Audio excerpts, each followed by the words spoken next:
All right. We were talking about, well, we started talking about, we didn't really we didn't go that much into that, but we were talking about homogeneous transformation, right? I told you basically uh, what we were talking before, which basically we were talking about motion kinematics, and I said, well, a motion, you can think about that as a combination of a rotation and translation. We talked about that. We looked at a couple of examples. If you remember, basically the whole idea was that, well, the position of a point is the result of its rotation plus its translation, right? Whatever is the uh, position of that point in local coordinate frame, but whatever rotation we have, maybe one or multiple rotations, successive rotations, plus the translation. The translation should be also should be in global coordinate frame, and we said that will give you the basically final position of your point in global coordinate frame. So successive rotations and a translation. And then we moved into homogeneous transformation. And I said, well, we can actually combine those translation and rotation into just one matrix multiplication, multiplying matrix T as transformation matrix that transforms the coordinates from local coordinate frame to global coordinate frame, or from one frame to another. It's better to think about it this way. And we kind of established a notation. We said T subscript B, superscript, like the back side G, basically refers to a transformation matrix that transforms the coordinate from the frame that we have in the superscript, in this case frame B, to the frame that we have on the top left, in this case G. That's transformation matrix. And that transformation matrix is formed by what we've learned before. It's not new, it's just a different representation.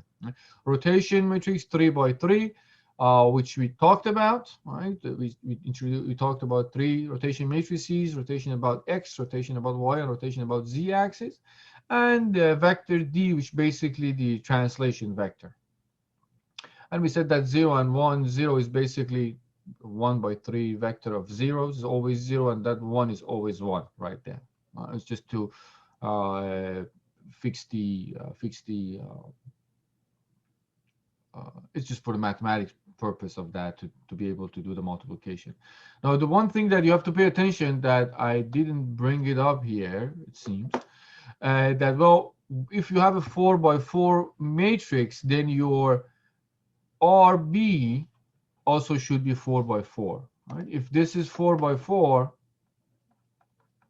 and you want to do this operation, obviously this should be 4 by 1, and this should be 4 by 1.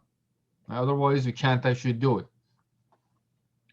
So your RB becomes, let's write it here, or position of the point in local coordinate frame is, or whatever is, let me just say it for point P.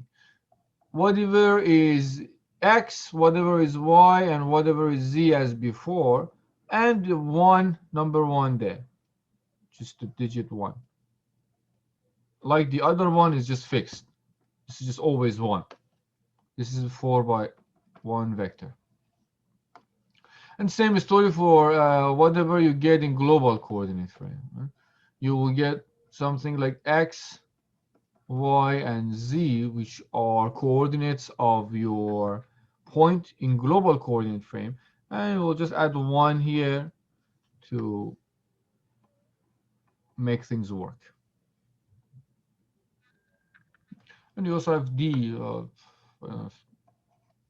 I already can see D there, but D is, you can think about that X naught, Y naught, Z naught, 1. I'll put transpose here. So just keep that in mind. Now things are going from 3 by 3, 3 by 1 to 4 by 4, and 4 by 1.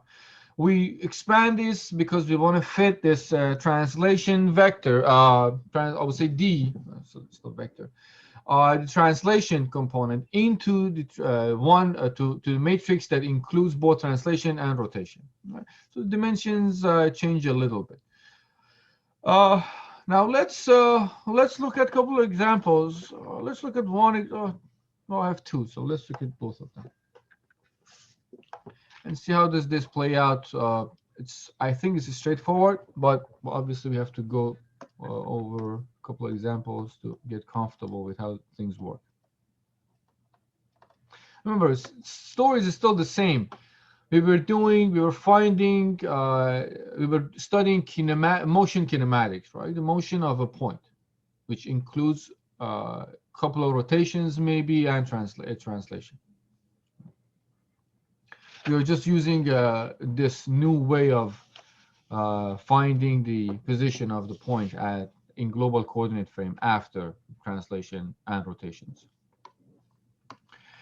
All right, so this problem statement says we have a point P, let's write it this way. Point P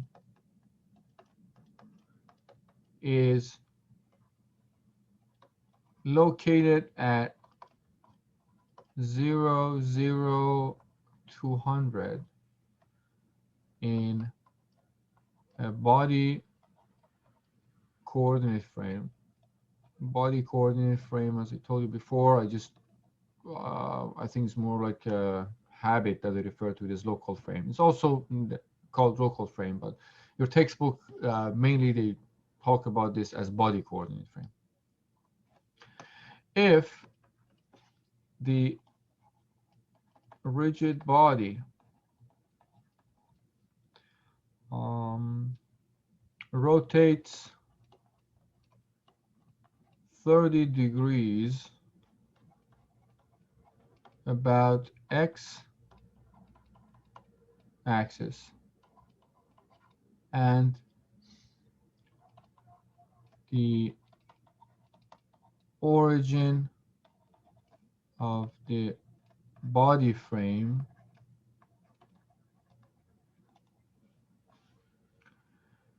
translates to 500, 0, 600, find the coordinates of the point in global coordinate frame or global frame. Just a simple example to illustrate how the process works. There's really nothing hopefully weird there. So we know the point, we know the location of the point in body frame before motion happens, right? So RB is, now remember, let me write the equation first.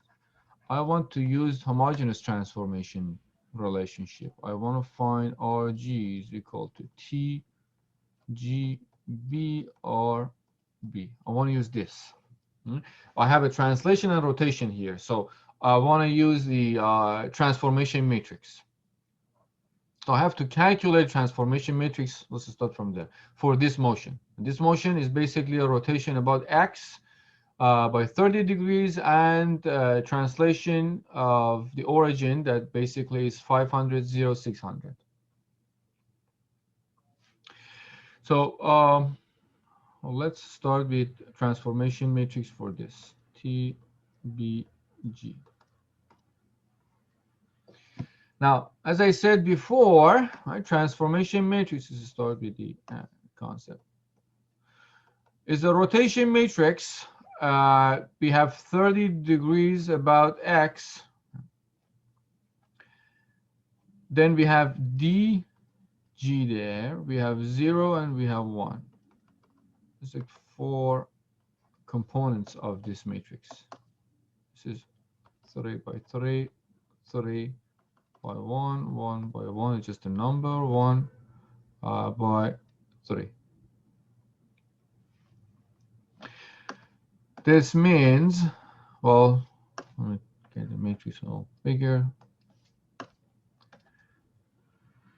This means, so first 3 by 3, first 9 elements at the top left, they should be the elements I used to have. We're familiar with that from rotation matrix. Right? And rotation about x for 30 degrees. So that would be 1, 0, 0, 0, 0. Then this becomes cosine 30 degrees minus sine 30 degrees, sine 30 degrees, cosine 30 degrees. I have 1 by 3 basically zeros here. I'll just put 1 there as well. And then dg. Right?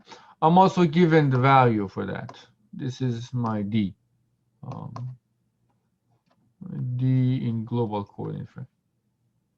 That's how much the origin moved from where it was, which basically gives me dg. A translation in global coordinate frame. So this is 500, 0, 600. That becomes your transformation matrix transformation that basically transforms coordinates from where your local coordinate frame is at the end of this motion, including one translation and one rotation. It transforms all the points, points that you know their coordinates in that body coordinate frame. Let's phrase it in a better way. It transforms all those coordinates in body coordinate frame into coordinates in global coordinate frame, or translates those coordinates from frame B to frame G. So as long as you know the components in one of these frames, you can find the components or coordinates in the other. So that will give you, let's write it this way, RG, oh, I'm following this equation there. So RG, let's expand it. Let's go with X naught, Y naught, Z naught. Let me be consistent. What did I use previously? I used X naught, Y naught for D. So let's use XP. YP, ZP. Just to be, you can use P as point. XP, YP, ZP, 1 is equal to, well, whatever your transformation matrix is, 1, 0, 0, 500, 0, cosine 30, sine minus sine 30, 0, 0, sine 30, cosine 30, 600, and then 0, 0, 0, 1. Well, last row is always 0, 0, 0, 1, if you want to think about that one. And then position in local coordinate frame. So it's 0, 0, 200, and this is also 1. The rest is basically multiplication. This time, now in this situation, you have a 4 by 1, a 4 by 4, and 4 by 1. You have to do multiplication of a 4 by 4 matrix by a 4 by 1 vector. The same story as 3 by 3 and 3 by 1.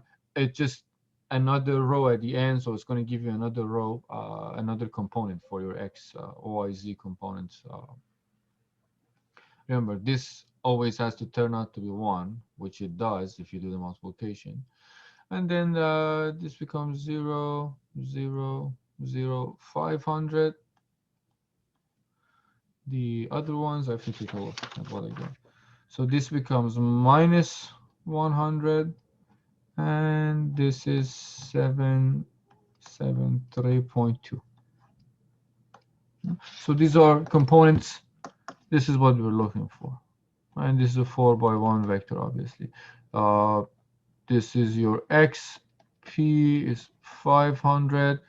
Your YP is minus 100. And your ZP is 773.2. These are the coordinates of the point in global coordinate frame. You would have gotten the same thing if you used what we were using before, introducing homogeneous transformation, right? R 30 in X, R P in global, in local, plus DG. But remember that R position vectors and D vector in that formulation were 3 by 3 and 3 by 1. Right, 3 by 1, all of them. We didn't have that one extra one at the end. Now, this is, you might ask, why are we even doing this? This is helpful when we have multiple transformation.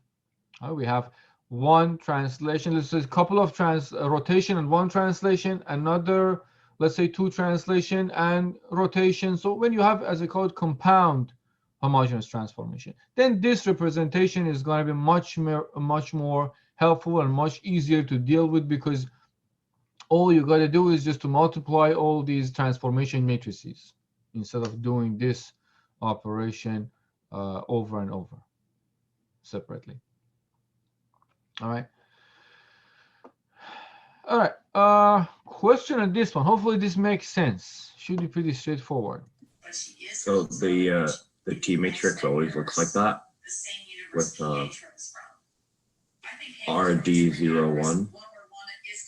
Well, if you have rotation and translation, it always looks like that.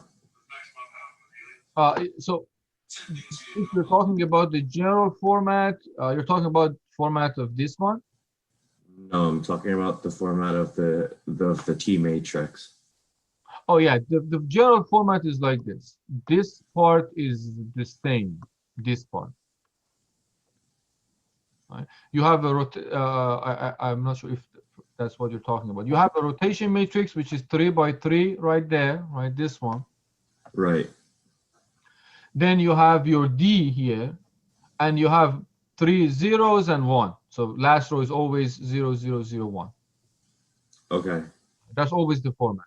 As long as you know the rotation matrix and you know the translation, you just put them together and form matrix T. And D is the distance between origins, right? Exactly. So wherever your the origin of your local coordinate frame is at the end of motion in global coordinate frame system. Okay. I get it. Thank you.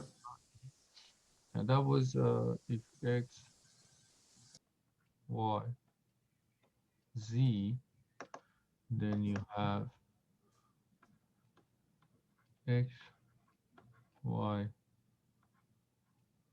z. That was d, basically going from where it was to where it is. The position of the origin at the end of the motion in global coordinate frame, represented in global coordinate frame. All right, let's look at another example. So use something probably more, I don't want to say helpful, but something that you see, especially in dynamics when they're dealing with rigid bodies in dynamics, and they want to find out specific locations of a point after some motion. We have this shape right there, right? So we know these values, right? This is beginning before any rotation. You have global coordinate frame x, y, z. You have body frame or local coordinate frame, lowercase x, y, z. They're lined up. We put it in a way that they're lined up. You have the coordinates. You have a bunch of values, right? You have this point. We know it's y is 3. It's x is 2. For this point, we know it's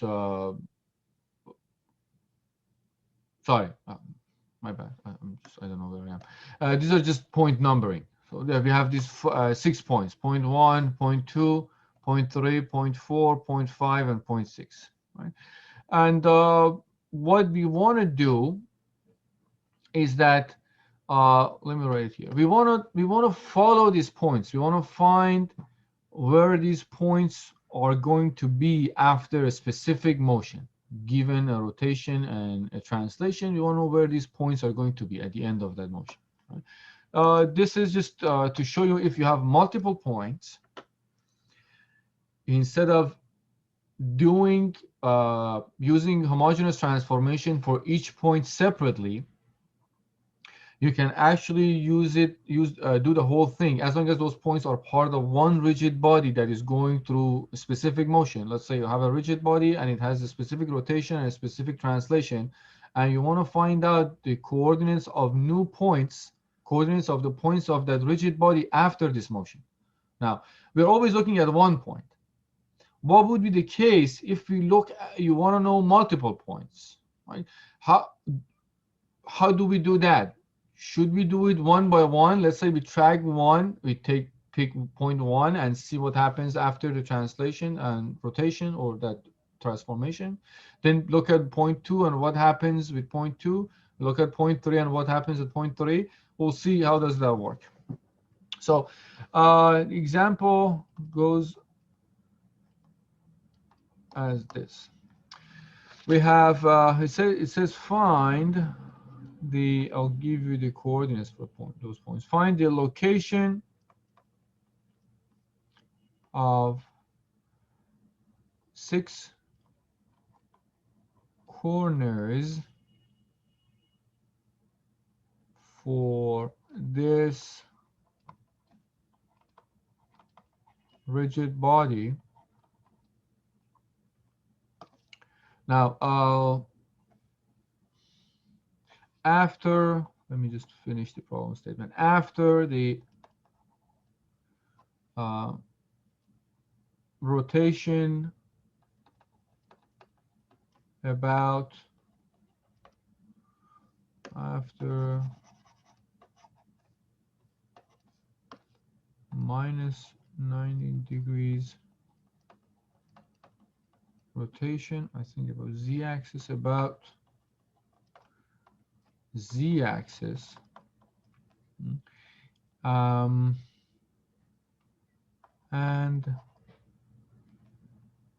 the translation, let me see, what did I write here? My own handwriting. Translation, and the translation for 3 points. For 3 points. There are a couple more things that you need to know before we actually figure this out. So point 1, I'll write it this way. R1 right now in this position is at 104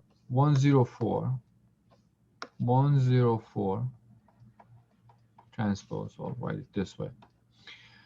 R2 is at 100 transpose. R3 is at 130 transpose. R4 is at 030 transpose. 1, 2, 3, 4. R5 is at 0, 0, 0. That's the origin. R6 is at 0, 0, 4 transpose. That's pretty much it. Now we have it, I have to bring the other figure so it makes sense. We have a rotation about 90 degrees, minus 90 degrees rotation about z-axis. So we have a rotation in this direction right there for 90 degrees. And then we have a translation that is for 3 points. Let me bring the other figure here. This is the after motion, pretty much, after the motion is done. A translation around z for 90 degrees, minus 90 degrees, since you are going, if follow the right-hand rule, your thumb should be along the axis.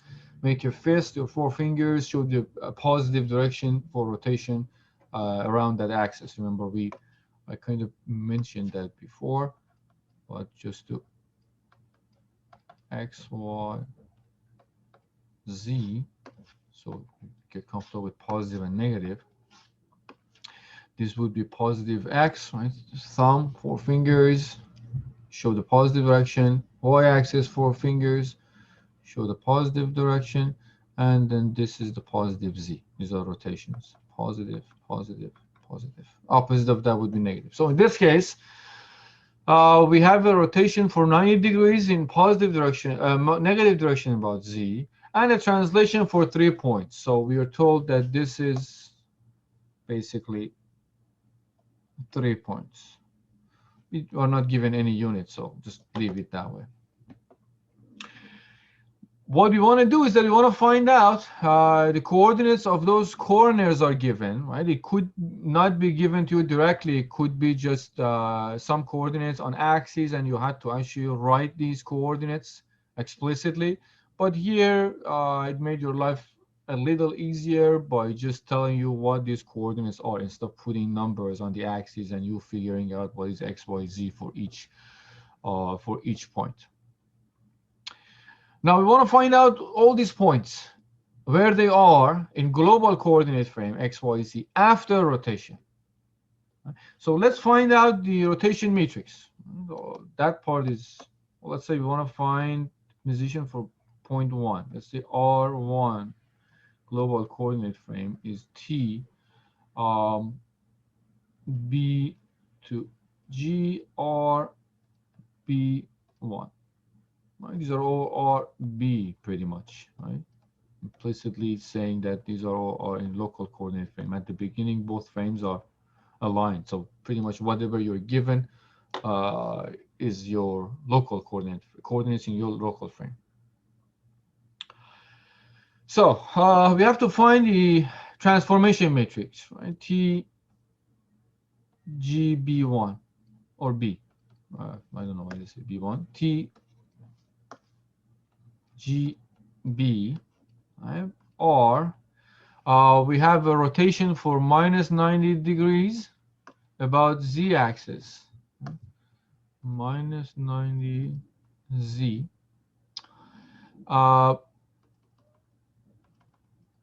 0, 1, and this is D, G, D in global coordinate frame. I'll call it D. Oh no, this is D. That's pretty much what it is. Now here is that we have to find out this value. So let's well, R minus 90 and Z is straightforward. We know it from before. All right, those rotation matrices that we introduced, I guess probably second week the class. It's rotation about z-axis, so this becomes whatever we have there. This becomes cosine minus 90 degrees minus sine minus 90 degrees. Then we have sine 90 degrees, cosine 90 degrees. Right? This is z. So yeah. So this is 0, 0, 1, 0, 0. I'll make it a little short. We didn't need that much of a big matrix. There you go. So this is the rotation matrix. Well, these two are pretty straightforward. This is just basically 3 zeros, and this is just basically one number. What is DG in this case?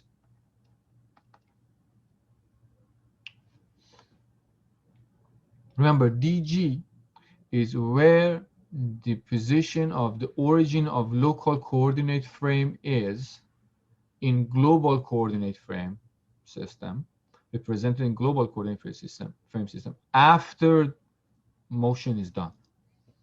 So what is DG? What is the vector representing DG?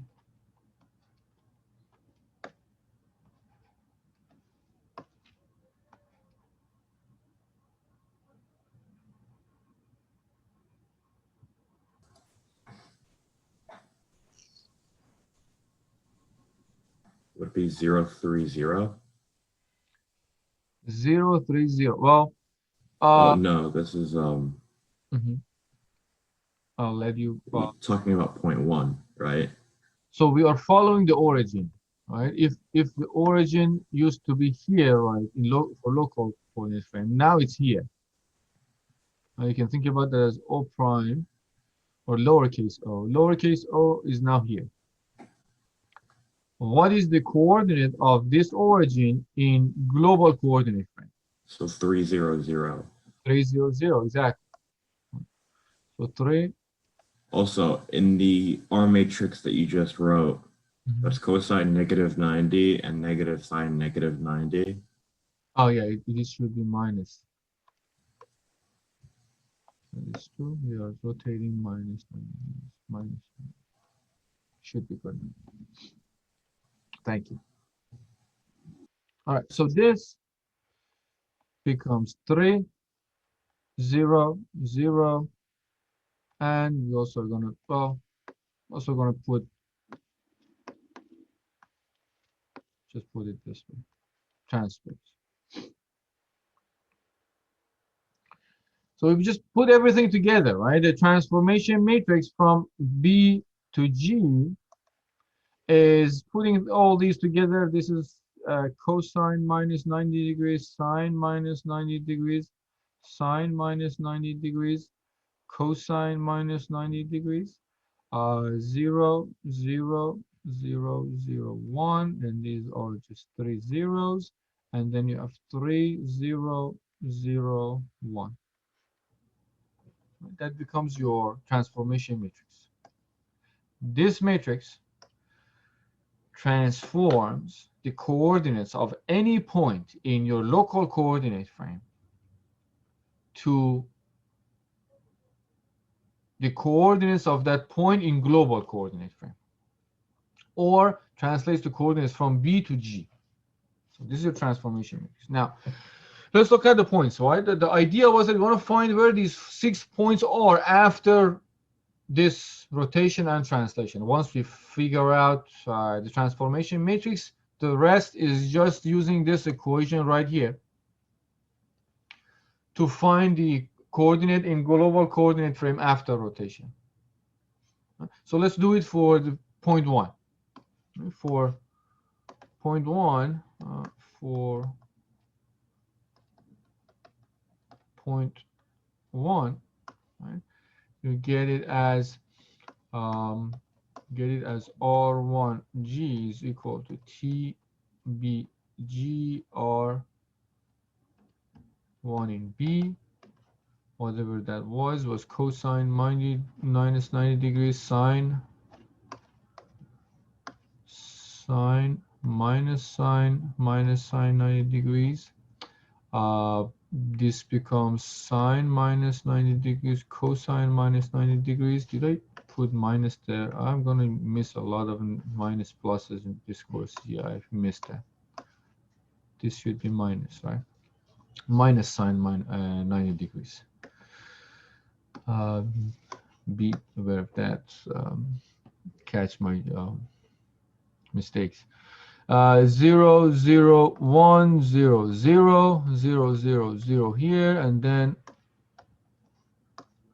0 here, then 1, and then you have 0, 0, 3 multiplied by where point 1 is, R1. The coordinate of point 1 is 1, 0, 4.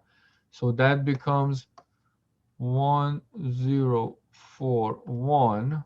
Right? I know we are using R1 for both 3 by 1 and 4 by 1 matrix, but just be aware of the context where we are using it. When you're using it for general transformation, it has to be a 4 by 1 matrix vector, because this is 4 by 4 and this is 4.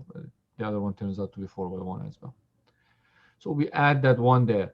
But I do understand that sometimes I'll write R1B with 3 components, sometimes I'll write R1B with 4 components. But technically, components are 3, X, Y, Z. But when we want to plug in into this equation, R1B is basically a 4 component vector. So if you do this multiplication, that will give you the position of point 1 after this transformation. Right? That would be, I can give you the number. Actually, it shouldn't be that hard to, because this becomes, to calculate, this becomes 0, right? This becomes minus 90 degrees, so it becomes plus 1. This becomes minus 1. This becomes 0. You can actually calculate that. 0, 0, 0, 3. Minus 1, 0, 0, 0. So that becomes minus 1. 0, 0, 4, 0. Right? And then this is always 1. So from there, your, if I want to write it as x1, y1, z1, x1 becomes 3. Remember, the 1 at the end is just there to make the operation possible, matrix multiplication possible. There you go. So this is going to be the component or coordinates of point 1 after this motion. Now, to find the coordinates of points in global coordinate frame for each point, well, you have to keep doing this for each point, right? Now, for point 2, you have to just do the same thing for point 2. Then for point 3, for point 4, transformation matrix is the same since they're all part of the same rigid body. A rigid body went through the specific motion that we found the transformation matrix for it. But there is a better way. There is a shortcut. And since we are dealing with matrices and vectors, we can actually take advantage of all the I would say pros of doing matrix multiplication or matrix operation. Right? Instead of doing it like this, doing it this matrix by vector multiplication, we can put everything together and write that RB, instead of writing R1B, R2B, R3B, you can just put all these points coordinates in one matrix and do a multiplication of two matrices. So what I'm trying to say is that we can. So your 1041 vector would be composed of all the points. So yeah, so that vector becomes, so the first column becomes 1041. The second column becomes the coordinate of the point of point 2. The third column becomes. 0, 4. Does that make sense? Yeah, I was just trying to figure out what you were doing. Just... Yeah, I'm quick gonna question. Go ahead, Tom. So you would just make it so you all 6 of the points that we want to find all have 3 components like x, y, z. So it's like we would fill the whole, like every column would be new coordinates, and then the bottom row would all be ones. Yes, exactly. Okay. The bottom row Okay. becomes ones. Right? Okay. So let me just write it here. Yeah. So we can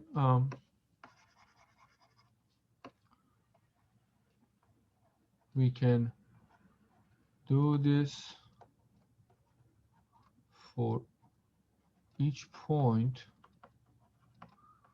or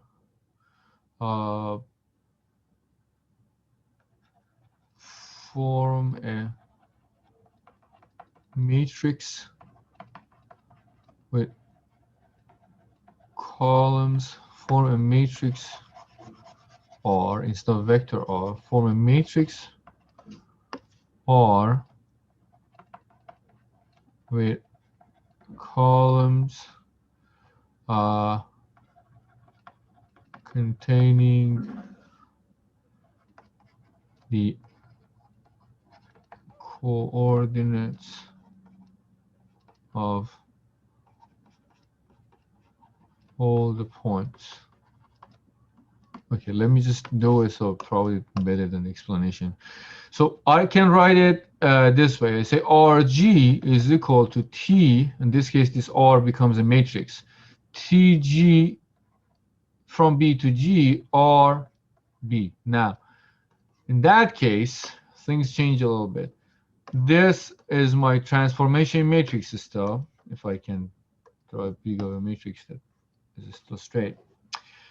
Cosine minus 90 degrees, minus sine minus 90 degrees, sine minus 90 degrees, cosine minus 90 degrees, 0, 0, 1, 0, 0, 0, 0, 0, 3, 0, 0, 1. Oh, that doesn't change. It's still my matrix there, so it's 4 by 4. It's the same motion. Rigid body is going through this motion. Now, instead of the vector that I was using before, now I'm going to define a matrix that each column is the coordinate of one point. Right? So column 1 would be 1, 0, 4, 1. Column 2 would be 1, 0, 0, 1. 1, 0, 0, 1. Column 3 would be 1, 3, 0, 1.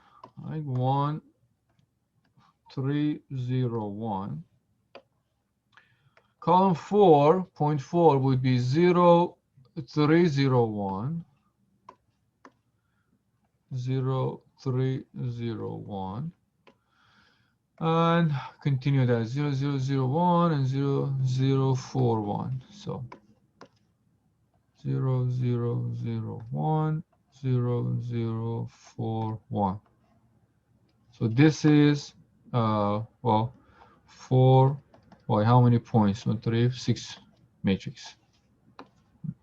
Now, if you do this multiplication, right, you're going to get a 4 by 6 matrix.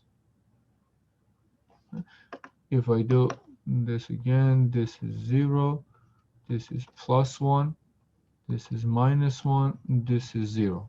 Right? It's not that bad because we get plus 1, minus 1, and 0 in the first matrix. So it's just a little bit of paying attention to get the right elements.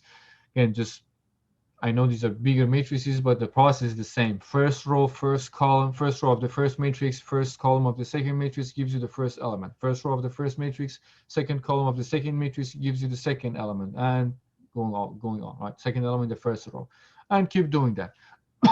If you do that, you will get 3, minus 1, 4, 1, 3, minus 1, 0, 1, 6, minus 1, 0, 1, 6, 0, 0, 1, and 3, 0, 0, 1, and eventually 3, 0, 4,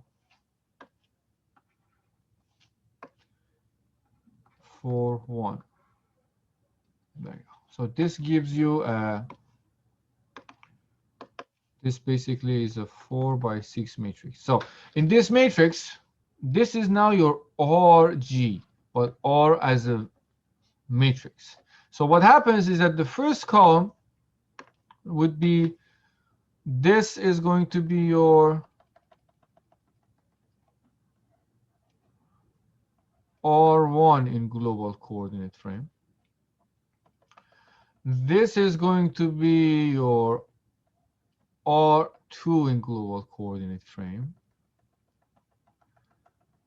This will be R3 in global coordinate frame, right? Just all the points that you wanted to find after rotation, you can just do it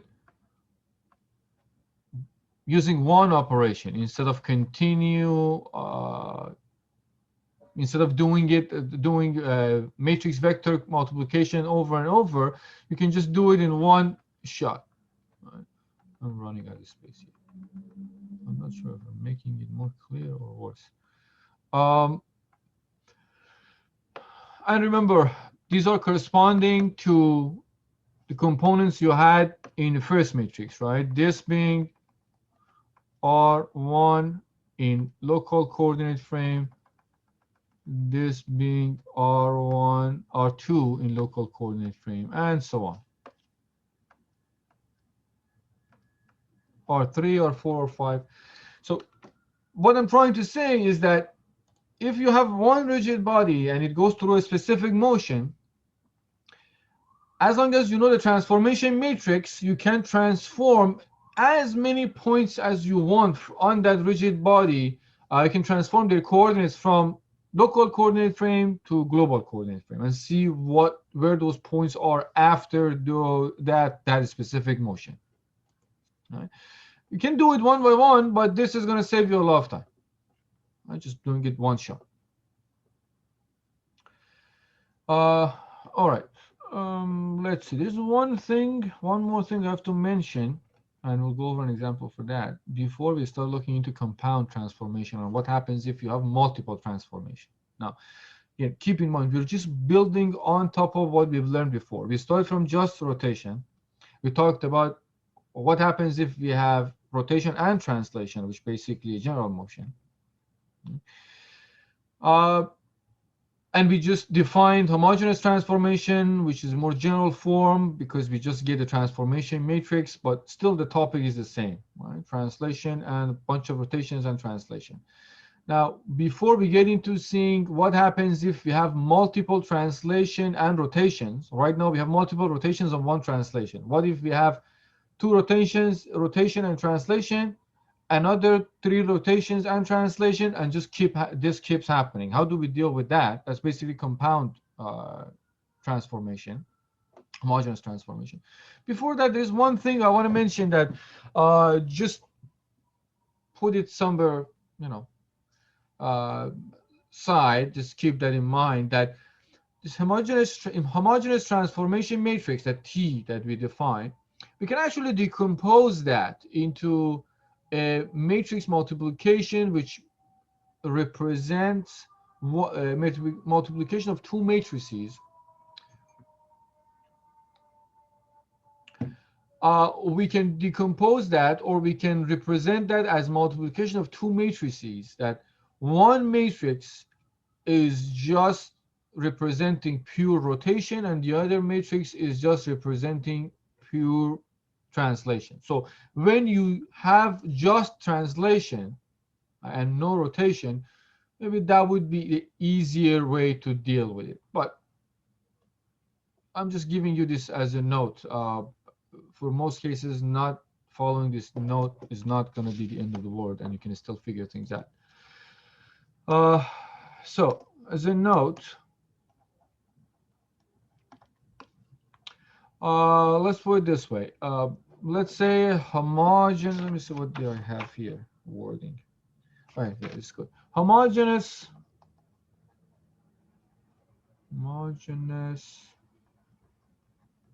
transformation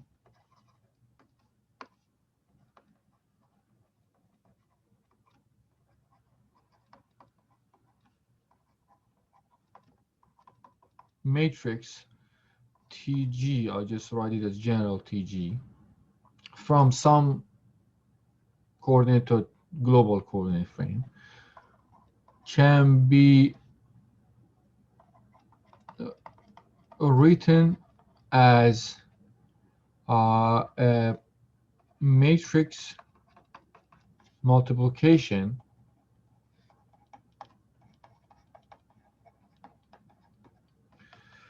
of, let's put it this way, of a pure rotation matrix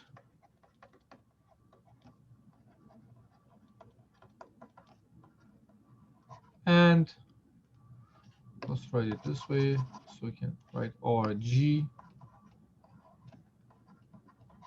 and a pure translation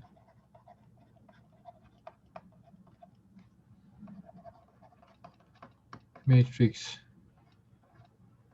I'll just call it DG, following your textbook notation. So basically what I'm trying to say is that TG can be,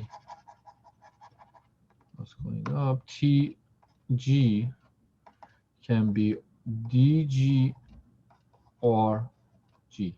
Right? If you want to think about it as a matrix multiplication, you can think about it this way. 1, 0, 0, x naught, 0, 1, 0, y naught, 0, 0, 1, z naught, and 0, 0, 0, 1. Write it big standard. And rotation matrix. Well, whatever rotation matrix is, let's just use some components. R1 1 word on 1 2 1 3 or 2 1. It's just placeholders for whatever the components are for your rotation matrix. 3 1 3 2 or 3, and then this would be 0 0 0 1 0 0 0. You do the multiplication, you pretty much get your transformation matrix. You can do it and figure it out yourself, but if you do, you get what? You get R11. That's what general T was from the beginning, right? So I'm just showing what happens. You get the same thing. You get X naught R21 R22 R23 Y naught R31 or 32 or 33 Z naught and then 0 0 0 1. So hopefully it makes sense what I'm trying to say. I said this is the rotation matrix, right? This is your T from before, and this is your D, right? This is the T we defined. Right? This is the T we defined from before, transformation matrix. Now we're saying is that it can be decomposed into two matrices. D, pure translation, right? The 4x4 that shows just translation, X naught, Y naught, Z naught being the components for D vector, and pure rotation, RG. Right, just you know. Now let's. I think it's good to look at also an example of just translation. So let me add to this what I was saying here. So if we have a pure translation, right? If there is no rotation, right, that can happen. Right? If you have just translation from one point to another, right? The rigid body moves along an axis. There is no rotation. It's basically an exceptional or special case for the general motion, right? In that case, if you think about your x naught, y naught, and z naught as some coordinates in global coordinate frame, you can just simplify your. Let me write it here. So for pure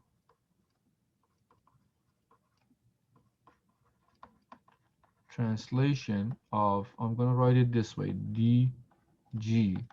Let's say the components of dg are dx, dy. I should use probably uppercase. Let's say the components are dx, dy, and dz, and oh, that's it, transpose. Following the what we were doing before, RG is T GRB, right? So what happens that you get rid of your rotation matrix. Basically, you only have DGRB. Right? If I want to expand this, pretty much what this tells you is this would be 1, like 0, 0, dx, 0, 1, 0, dy, 0, 0, 1, dz, and 0, 0, 0, 1, multiplied by whatever is the coordinate of the point, x, y, z, 1. Right? So if you have a pure translation, the whole idea where I wanted to get is that your transformation matrix just becomes this matrix. Yes.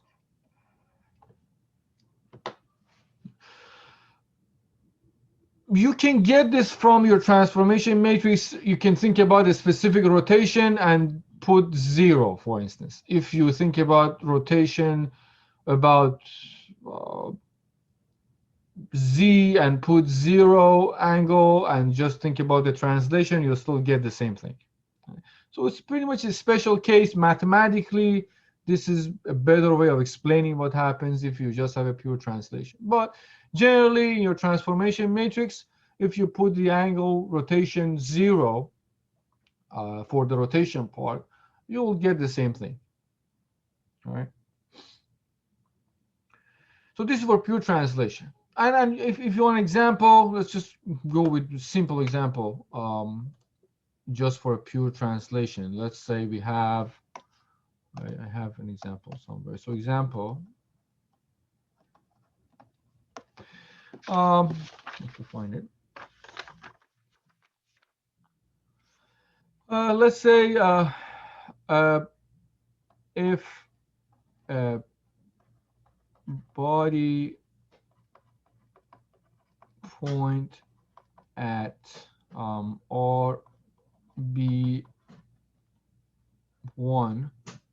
for 2 transpose is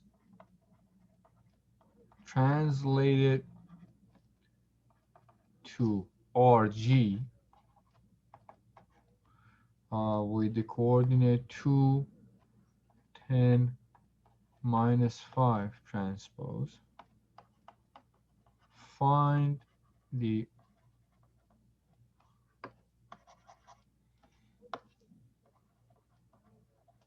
corresponding transformation matrix.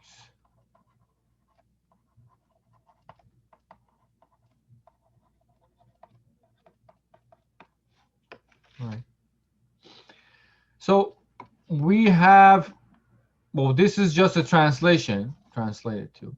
So we have this, RG is equal to DG, let me write it as general form, RG, and let's go with point P so I'm consistent, is TG to B R B point P.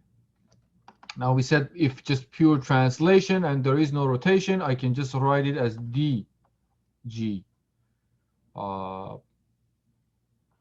B R B P.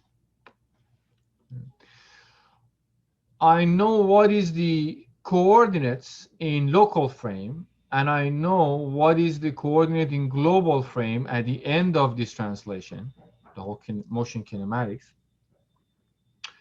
And I'm asked to find the transformation matrix, which in this case is just D. So follow what I just introduced here. Well, the matrix here, most of the elements are 0. It's going to sparse matrix. 1, 1, 1, 1 is just diagonal elements. You only have dx, dy, and dz. So if you plug it here, you get enough equations to find the unknowns. Your RPG would be 2, 10, minus 5. Remember, you have to put a 1 here, right, to be compatible with matrix multiplication.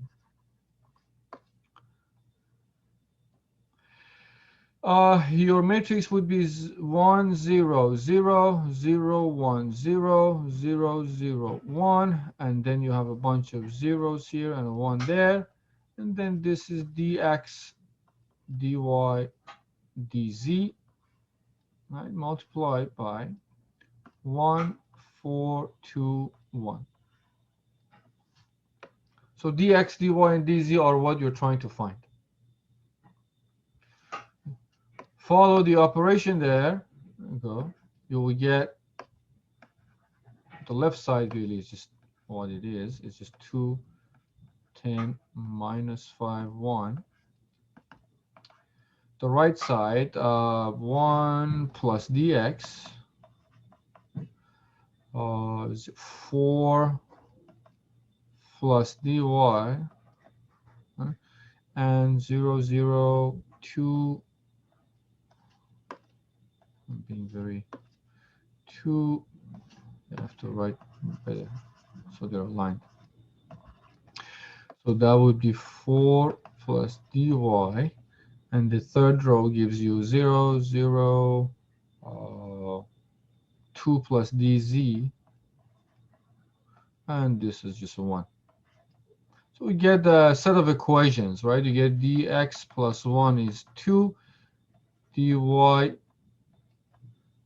plus 4 is 10, dz plus 2 is minus 5. So we get 3 equations, 3 unknowns. We can basically just solve this, right, and find your dx, dy, and dz. Once you know your dx, dy, and dz, you know your transformation matrix. I can give you the numbers.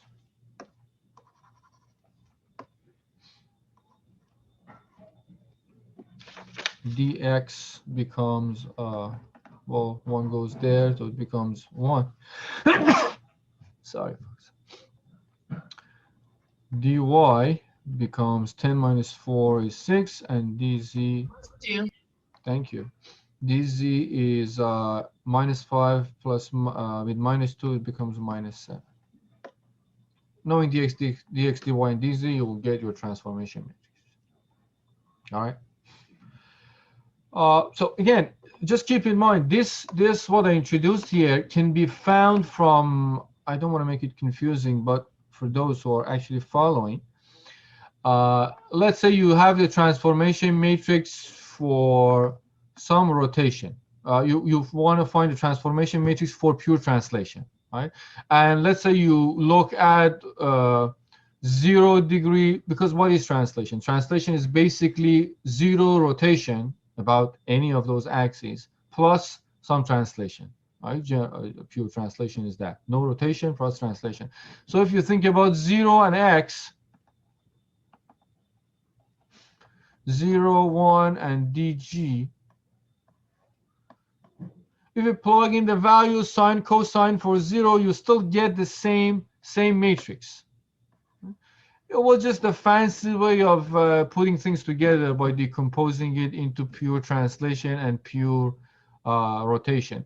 But by the end of the day, any transformation matrix, you put the rotation 0 angle, and you put the rotation for 0 angle, that gives you the transformation matrix for pure translation. Right? It doesn't really, it should give you like dx 0, 1, 0, dy, 0, 0, 1, dz, and then 0, 0, 0, 1. You can get it from any general transformation matrix for some given 0 rotation. All right. I think I'm just going to stop here because I want to start talking about compound transformation. I just want to do it in one class. So I'll do it in next class, start talking about it, and we'll look at a couple examples, see what happens when we have a multiple transformation.